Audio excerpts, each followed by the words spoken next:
back of my throat, out through my nose. I can smell success all over my clothes.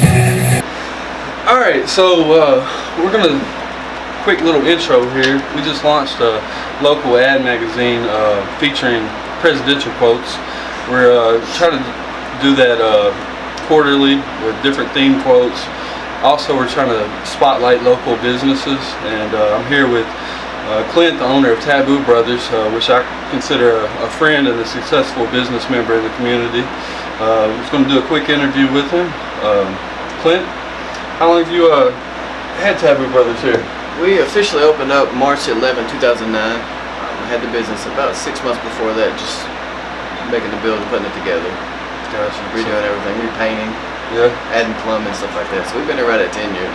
So you definitely stood the test of time, it seems. It has been rough, but yes, man, God's been good. Great. What'd you do before this? I was what all haven't I done? I was a mortgage broker for 9 years. I did small loans, small personal loans and mortgages. I've been in the military. I've waited tables. I've cleaned Corvettes. Well, thank you for your service. Had a detail shop. I had a detail shop, as did you. That's right. I didn't have mine as long as you did, but I had it.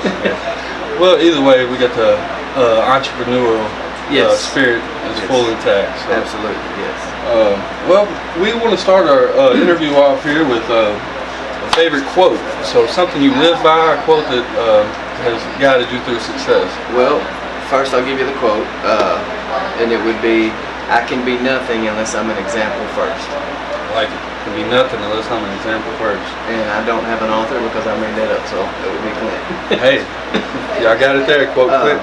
One of my other things is it's a Bible verse. It's Romans 18:11, I believe.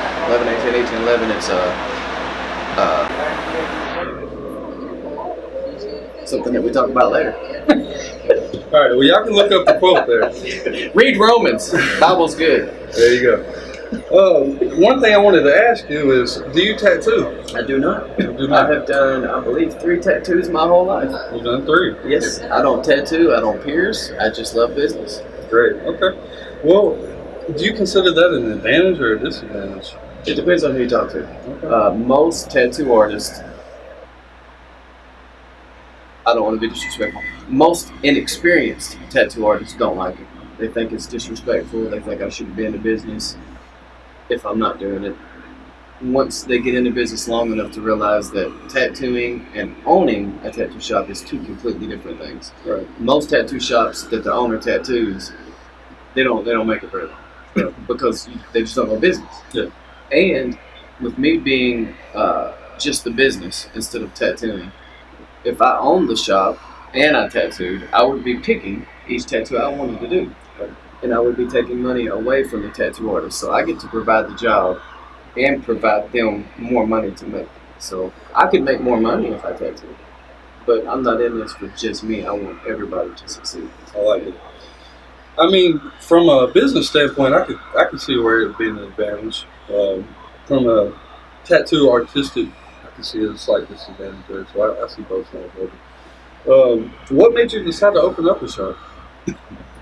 There's a couple different things. One of them I'm just now kind of opening up to. I have PTSD from the military, and it's a mix of different things, man. I went from, I used to like to be around a lot of people when I did music, and then my PTSD started getting worse and worse when I don't like to be in large groups. But when I was a mortgage broker, I got tired of making this company millions of dollars because I hustled and made good money, but I was making them so much more. And I wasn't treated good. And I thought, I want to be able to have a business where either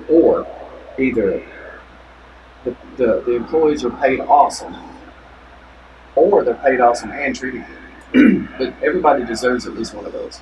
Either get paid good and don't get treated right, or don't get treated right, but you're treated, or don't get paid good, but you're treated really good. I wanted to provide either one or both.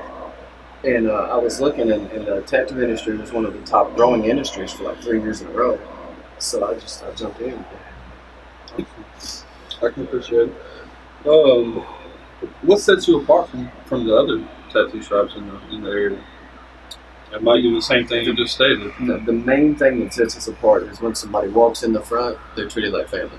I mean, we get so many people that will come in and say, I've been to this place or this place, and we were treated like crap. You know, I don't think there can be a best tattoo artist because there's so many different styles. You know, it's like being the best rapper in one style. You know what I mean? Yeah. So we stand apart because we make it an experience that you're not going to forget. We treat you like family, and you have an awesome experience. Yeah, it's the biggest part that sets us. Well, while we're still talking about tattoos and whatnot, I've heard a lot of people talking about migraines and dad piercings lately. Would you like to touch on that for real quick? Yeah, a few years ago, just to start off, I guess, I suffer from migraines. I've suffered from them since 1999 after I went to basic training in AIT. We had a guy a few years ago that reached out to me that said he had heard about something called the date piercing and how it knocks out migraines. It has something to do with, what's it where they poke your body? Acupuncture? Acupuncture. Gotcha. And I didn't believe it at all, but I wanted to look into it, you know. So what we did is we contacted, I think it was like 5-10 people that we knew suffered from migraines, and we tried it on them, let them do it for free, and it worked. So you guys was almost like in the experimental phase of this, like. Yeah, I mean, we were the first ones in Bowling Green that did it, proved it, and sold it. You know, awesome. once we realized that it got rid of migraines, we started promoting it as such, and we backed it up. I mean, we're not a doctor, so I'm not going to guarantee you 100% that it's going to work. Right. But in 2016, I believe it was, we did over 1,000 of them. There was a handful of people that come back and said this didn't help, and the ones who did only got one side done. You have to get both sides done. Have to get both. Have to get both. I've been migraine free for over a year because of mine. Awesome. Yeah. Well, there you go, helping the people again with the tattoo shop. Do what we can. All right. Switch gears a little bit.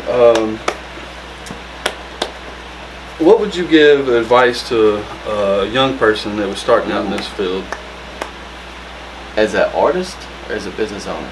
Let's go your direction. Business owner. I would say one, earn respect. Because no matter what, earn respect. You're not going to be given it. It's just not the way it works. Get in the field you want to be in. Earn your respect by not quitting and by always learning. If you ever get to a point where you think you can't learn nothing more, you might as well quit because you're wrong. You're wrong, right. And everybody's going to recognize that you're that guy, and you're probably not going to succeed. So realize that no matter what you're in, it's a team sport, it's team effort, and your client is who's paying your bills. So treat them accordingly. Gotcha. Take notes, people. Kind of in the same sense, but different at the same time. Let's take a trip back in time. Oh no. What advice would you give a 20-year-old Clint of what to do and what not to do? Okay. So to throw this in there, I'm very faith-based now. I have a lot of faith in my God, and I live that lifestyle now. So the big thing I would tell myself is sin less. You can't be sinless, but you can sin less. There were a lot of things, a lot of ways that I may have hurt people, especially relationship-wise, that I wish that I could go back and not do. And I would probably tell myself to not love money. Okay. Good advice there. What about yourself? Oh. What would I tell a 20-year-old me? Yes. Oh wow. Because you posed that on me, you know. you gotta throw that right back at me. I gotta hear this. Well, kind of to go along with what you just said, man. Chase memories and not money. That's why he's on that side. He's good. Well, for now, we'll leave it at that. Well, I mean, what is success to you? Success. Now, success would be more of a constant happiness. money's not my God. Jesus is my God. So if I'm living a lifestyle that somebody who, let's say somebody who doesn't really know me, if they look at me and say, there's Clint, he's a Christian, to me that's success. You know, if 10, 15 years ago they would look at me and say, hey, there's Clint, he's a wannabe gangster, wannabe whatever. Mm-hmm.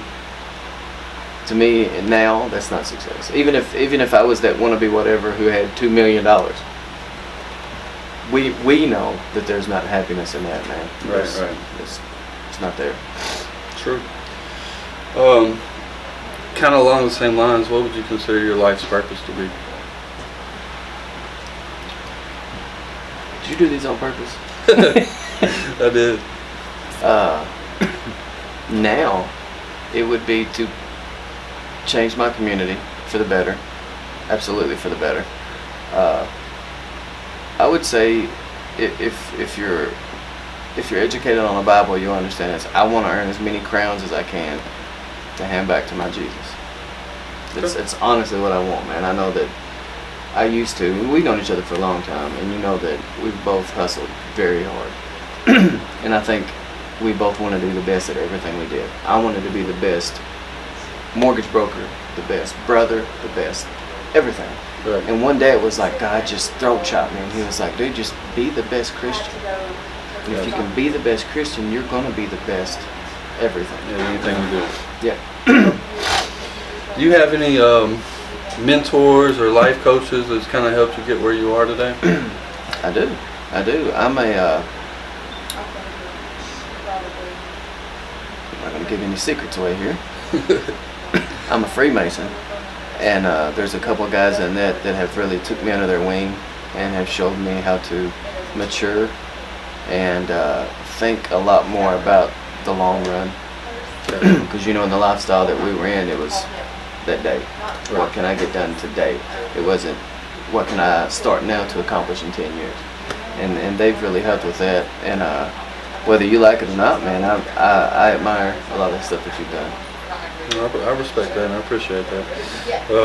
I've seen you do it, but I'm sure that you've paid forward that mentorship to younger people, or even maybe peers of your age, or maybe even older people. But you've always passed that forward, correct? Yeah, I try, man. I don't want to be that guy that thinks I know everything and don't share anything.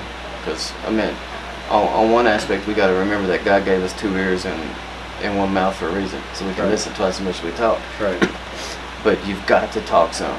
That's another thing these guys have taught me in Freemasonry. These older guys, they're not just going to offer all their information. Right. You've got to put in time. You've got to ask questions. Right. You've got to show them. You've got to be there. Yes. You've got to be there. You've got to put in time. You've got to show them that you want to learn that. And this is for anything. This is for if you're trying to get in the music business, restaurant business, it doesn't matter. Go and find somebody who you can look up to. Find somebody that's done it and stick with them. That's gold right there. Figure out how they got where they got. Try to learn from their mistakes. Well, here's where I'm going to insert one of my favorite quotes. It's success leaves clues unless you're clueless. That's another good one. Yeah. I'm going to write these down.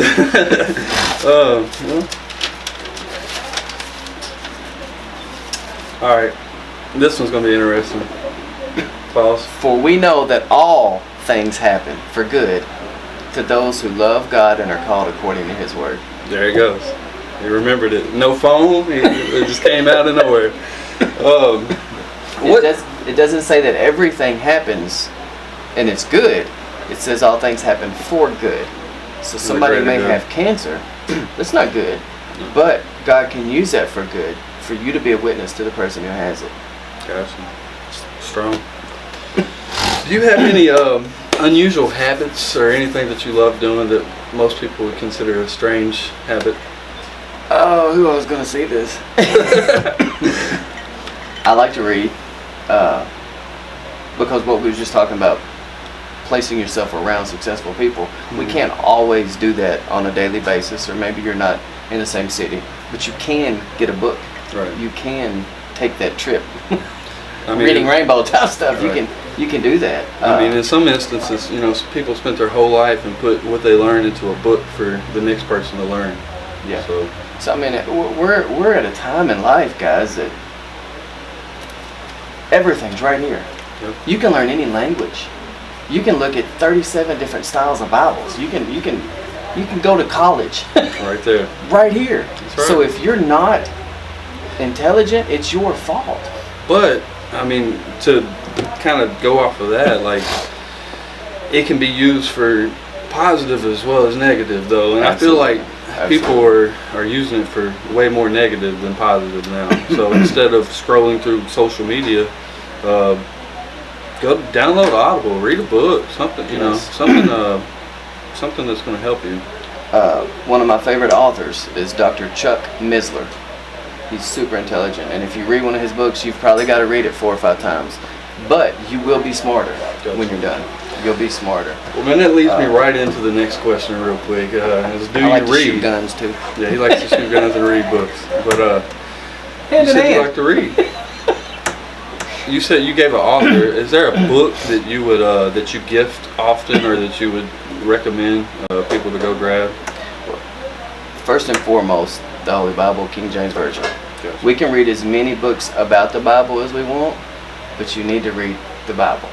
You need to know what it is they're talking about. Right. But Dr. Chuck Missler has a book called Learn the Bible in 24 Hours.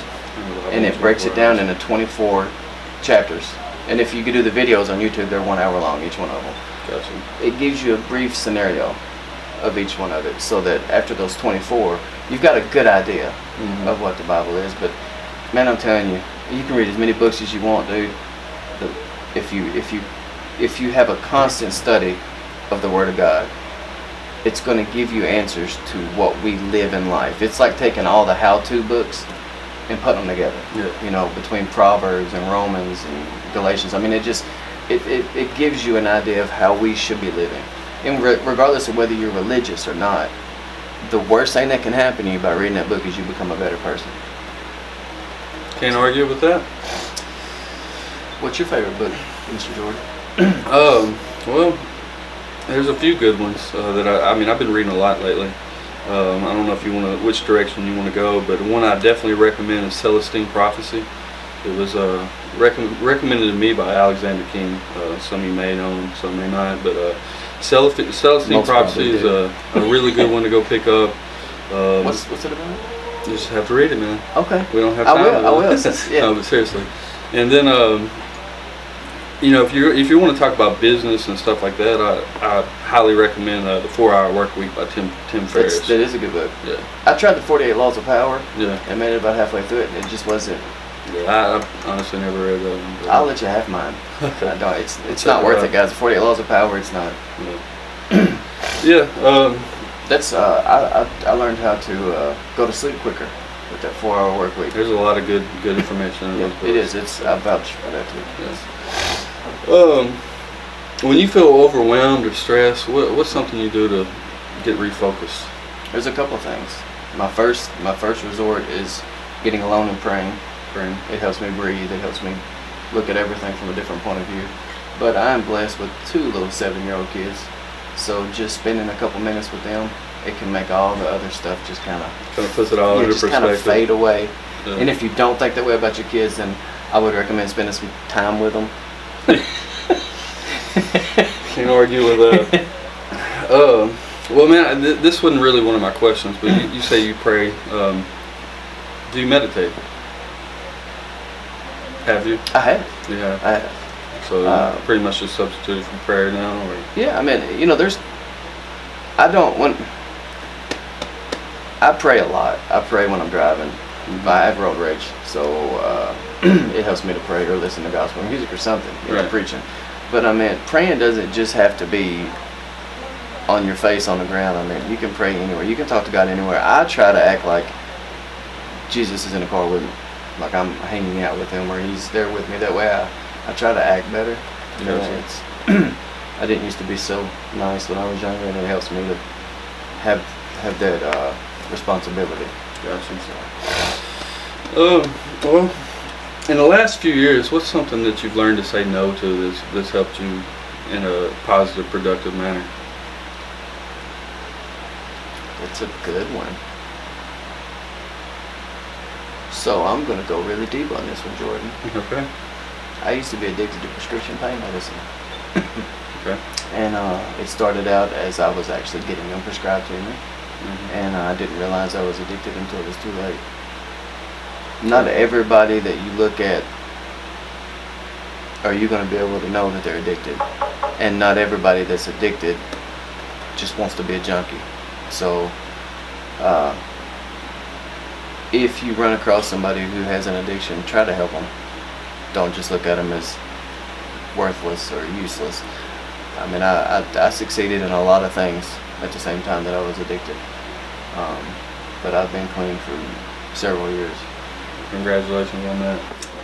Well, we're kind of at the last part of this interview. A few more questions though. Kind of getting back to the tattooing thing. What is like bad advice or bad recommendations you hear others in your field given to the public? A lot of people in this business are just trying to get your money. Don't rush it. Don't just come to me because you've heard about me, or don't just go to another shop just because you've heard about them. Go online, go to their shop, check their health scores. You know, we've been here 10 years and we've scored 100 on every health inspection. Look at the artists' portfolios, because you may hear, hey, go to Taboo Brothers and get an awesome tattoo, you know, and then you go to Taboo Brothers, I'm just using my name, you go to a shop and get a different artist who doesn't tattoo in the same style. You went to the right spot, you just didn't get the right artist For that style? Yeah, so always make sure you take the time to ask questions. You know, my employees are going to sit and hang out with you and answer questions and let you get comfortable. But if you start to get the tattoo and you're not comfortable, stop. Tell them stop. You know, ask them 100 questions if you got to. But if they get aggravated, then you know you're in the wrong spot. Tattoos are permanent. Yes. Don't get names. and on memorial pieces, don't just settle for the RIP whatever. Think of something that reminds you of that person, whether it's a baseball bat or a fishing rod. You know, get something that when you look at it, you're going to smile and think of them. So, Gotcha. Good advice. Good advice. What is you could go different directions with this, but what would you want on your tombstone? How would you want to be remembered by? Quick phrase, quick. Yeah, going deep here. You could have called me and told me that one. Man. But on the spot brings up the truth. It could be a couple. He served his God. He served his God. You know, he fed the flock. Okay, we get the point there. Yeah, I mean, you know, I just. Well, that's pretty much it for About it. For all the serious questions, that's pretty much it. A couple fun questions. Let's do it. How many tattoos do you have? I believe 52. 52 and counting. Yeah. What's your next tattoo? 50-ish. I've got a couple ideas. I'm actually going to redo my whole back. It's wild, but it's a time in my life that I don't live like that anymore. Yeah. I'm going to redo it with the whole armor of God, putting on the whole armor of God out of Ephesians. So we're going to do like a Knights Templar type soldier with the whole armor of God on. I like it. But, have to see it after it's done. One of my more favorite tattoos that I have is me and my wife were foster parents for 5 years, and we adopted our 2 children. And I've got the adoption symbol. Gotcha. I like it. It's one of your favorite ones? Yeah, it's one of How long have you had That's it? one of my favorite. About 2 years. 2 years. I got it and my Freemason tattoo on the same day. Gotcha. Yeah, man, that pretty much concludes everything. I just, if you got a plug, if you want to plug your tattoo shop. I want to plug Taboo Brothers and Jesus and this man right here, Jordan. Check him out. Whatever he does, follow him. Like him. Thumbs up. Whatever. I don't know all the websites. It's all good. If he does it, he means it. So, I vouch for him. But Taboo Brothers is located where? I forgot to vouch for me.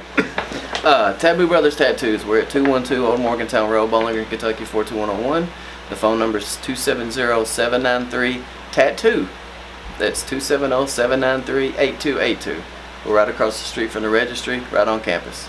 The only shop on campus. Well, man, thank you for your time and your service. Thank you. Thank you. Shout out to Bowling Green, they always kept it